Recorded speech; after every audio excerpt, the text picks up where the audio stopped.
Olá, meu amigo e minha amiga vascaína, tudo bem com você? Espero que sim. Eu me chamo Danilo, seja bem-vindo ao canal Sociedade Malta, um canal nordestino para falar sobre o Vasco. E no dia de hoje, dia 18 de junho, quinta-feira, a gente quer trazer aí várias informações que envolveram o Vasco aí no dia de ontem, dia 17, para trazer aqui para o vídeo e debater aqui contigo, saber a tua opinião sobre tudo isso. E se puder, antes da gente começar a falar sobre os temas, você deixa aí seu like, possa se inscrever no nosso canal, ativar as notificações para que o YouTube te informe sobre novos conteúdos e também compartilhar aí com mais amigos vascaínos para que a gente possa continuar a nossa caminhada, ok? Obrigado pela atenção. Bem, vamos lá. Somos mais de 88 mil renovações no programa de sócio torcedor do clube. É um número que realmente cresce ao longo dos dias, mas infelizmente tem diminuído aí o número de renovações ao longo das últimas semanas, né? O ritmo, na verdade, é que diminuiu, né? As renovações continuam ocorrendo, mas num ritmo menor. Inclusive o número de associados do clube aí tem caído bastante. Hoje somos pouco mais de 119 mil no total e o clube precisa muito de você. Então você que não renovou ainda, por favor, renove. É importante para o clube que você continue ajudando, e você que ainda não se associou, que possa se associar e aí nos ajudar de forma que possa aumentar aí o número de associados do clube, engajado aí na missão de colocar mais recursos dentro do nosso Vasco da Gama, ok? Partindo aqui para as notícias, a primeira delas tem a ver aí com o retorno do Campeonato Carioca. Tá tudo acertado entre os órgãos, né?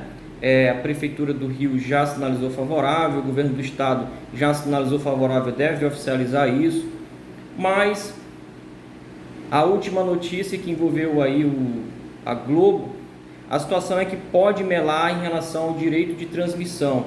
A Globo enviou ontem uma carta para a FERJ falando sobre essa questão aí do Campeonato Carioca, que na carta ela cita que está preocupada em relação a alguns pontos, como a segurança dos atletas e também dos profissionais envolvidos aí na transmissão dos jogos, que está preocupado com alguns itens aí do protocolo Jogo Seguro, né, e que espera uma posição da FERJ em relação a questão de alguns itens do protocolo Jogo Seguro, como também a manifestação de alguns clubes que decidiram aí que não vão entrar em campo no mês atual, que só estariam disponíveis para entrar em campo no mês seguinte, que no caso é julho, e ameaçam aí entrar na justiça contra a Federação Estadual de Futebol do Rio de Janeiro em relação a esse imbróglio aí envolvendo as partidas que começam agora no mês de junho.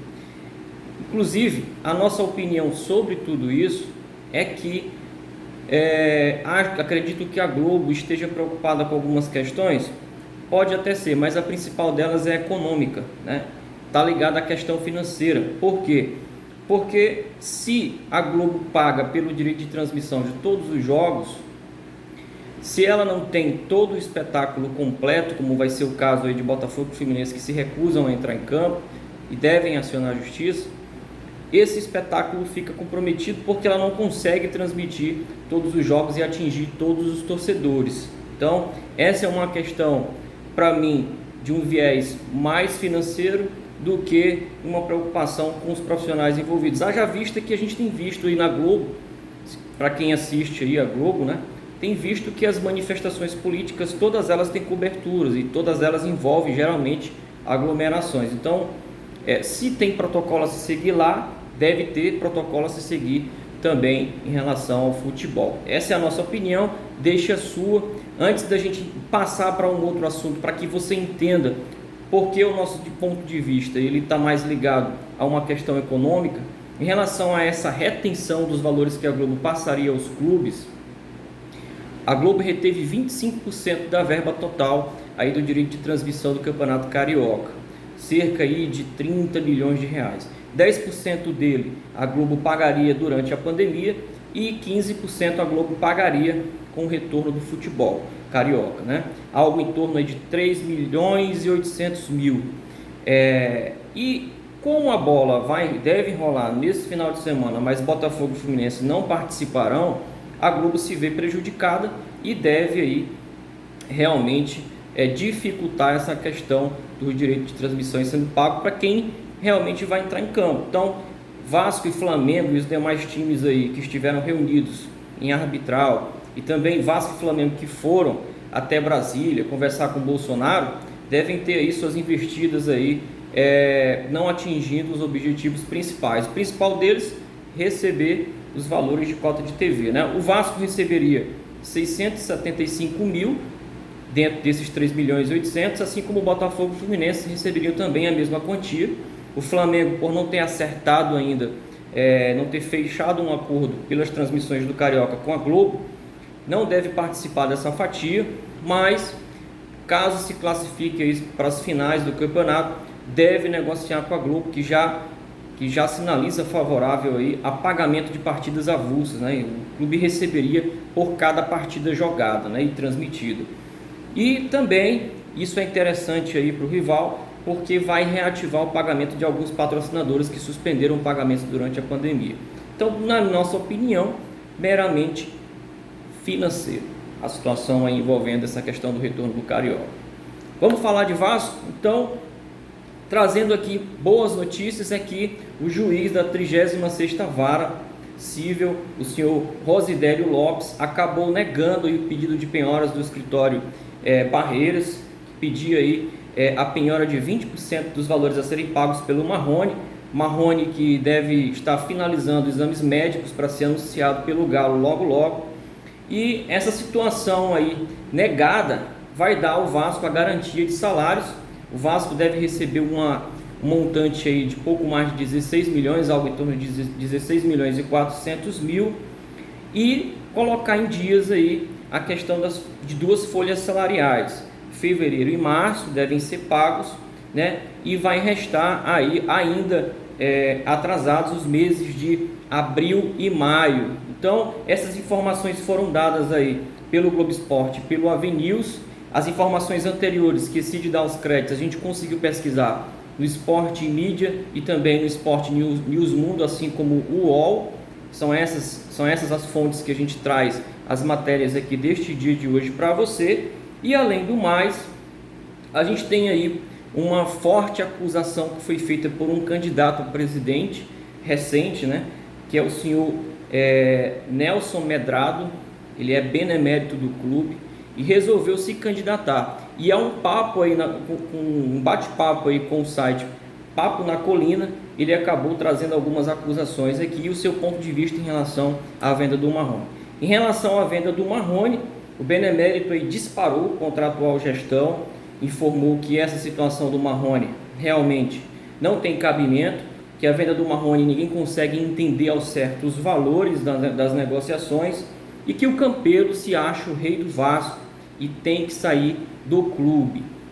Essa opinião é do candidato Nelson Medrado e a gente quer saber aqui o que você pensa a respeito. A nossa opinião é que realmente o Marrone poderia ser melhor negociado, mas dentro das circunstâncias que o Vasco está inserido, acho que a negociação até não foi de todo ruim, né? Mas poderia ter sido aí com valores maiores, porque realmente o atleta vale mais.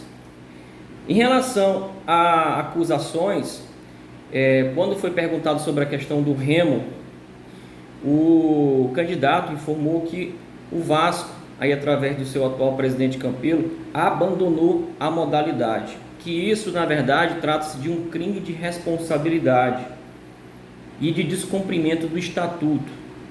Essas são informações dadas aí pelo Nelson Medrado, acusando o Campelo aí de crime de responsabilidade. Informa até que o esporte lá está tão abandonado que lanchas estão sem gasolina, lanchas continuam quebradas. A gente foi atrás aqui de um complemento em relação a essa questão atual do Remo. O vasconoticias.com.br, matéria publicada aí no dia 23 de maio, traz as informações de que os funcionários do Remo, cerca de 11 atletas, estão há quase um ano sem receber salários, são cerca de 10 meses de salários atrasados, e que diante dessa circunstância tem tido que fazer vaquinhas na internet aí. A meta das doações da vaquinha é chegar a pelo menos 11 mil reais e até o dia da matéria eles tinham arrecadado apenas 2 mil reais. Então, se você puder ajudar ajude. A torcida do Vasco é uma torcida engajada, que gosta de fazer doações para quem realmente precisa. E se você puder ajudar os atletas do Remo a passar por esse momento de dificuldade de uma forma mais digna, que vocês ajudem. Eu tentei informações aqui acerca dos locais e sites para a gente fazer doações, mas até o momento não consegui. Bem, nossa opinião sobre isso é que realmente o Remo, o nosso principal, na verdade o nosso primeiro esporte do clube, tem que ser mais respeitado, tem que ser valorizado, tem que ser levado em conta, assim como é levado em conta o futebol, com seriedade, com compromisso. Não dá para você passar 10 meses sem pagar ninguém, os atletas treinando, tentando fazer de alguma forma arrecadações para poder sobreviverem, e o Vasco precisa dar um posicionamento. São acusações seríssimas, os conselhos do clube têm que averiguar essa situação, não dá para deixar essa situação no descaso que aí está, né? E que foi trazida aí pelo senhor Nelson Medrado como uma forma de denúncia e acusação. Deixa aí sua opinião a respeito desses temas, tá? Principalmente esse aqui, para a gente entender como você se posiciona acerca de uma acusação tão grave como essa, tá? E se falar aqui de elenco, o Vasco deve ter novidades aí nas próximas horas. O Avenils trouxe a informação de que Guarim deve chegar hoje no Brasil e deve estar se apresentando aí no final de semana, para que na segunda-feira, pós-jogo contra o Macaé, o atleta já esteja à disposição da comissão técnica, né? O atleta teve dificuldades de sair da Colômbia e voltar para o Brasil, mas deve chegar hoje. É um atleta importante para o nosso elenco, sem dúvidas. É titular e, segundo informações do Avenils, um atleta tem treinado pesado e deve chegar pronto aí para ficar à disposição do técnico Ramon. Outro atleta que tem treinado muito bem é o Breno. Todos no clube estão otimistas em relação à forma que o Breno tem se recuperado aí, já está fora do departamento médico, tem treinado com o elenco. Os treinamentos são específicos, é verdade, mas é um atleta que tem treinado bem e deve estar disponível aí para o Ramon nos próximos dias. Não enfrenta o Macaé, mas certamente vai estar disponível para outras partidas futuras, ok? Lembrando que domingo a gente enfrenta aí o Macaé às 16 horas. Vasco jogará em São Januário sem torcida, né? Até porque foi liberado o retorno do campeonato sem a presença de torcedores, e há uma possibilidade aí. O Avenils trouxe a informação de que o Vasco, o departamento de Vasco, pensa em colocar som da torcida lá para ajudar a motivar os jogadores, mas que para essa partida de domingo, como está muito próximo, talvez não seja possível. Diga aqui o que você acha da ideia. Acho uma ideia fantástica aí em relação a dar esse impulsionamento dentro de campo para os jogadores sem a presença da torcida, e tomara que dê certo, né? Então, pessoal, essas são as informações que a gente queria trazer para vocês nessa quinta-feira pela manhã. E aí eu fico grato aqui pela tua atenção, tá? Se puder, deixa o like, ajuda bastante. Se puder, se inscreva no canal. A nossa meta é fechar o mês de junho aí com pelo menos 1000 inscritos, e tenho certeza que se esse conteúdo aí for compartilhado por você para outros vascaínos, a gente consegue chegar a essa marca. Obrigado pela atenção, uma ótima quinta-feira.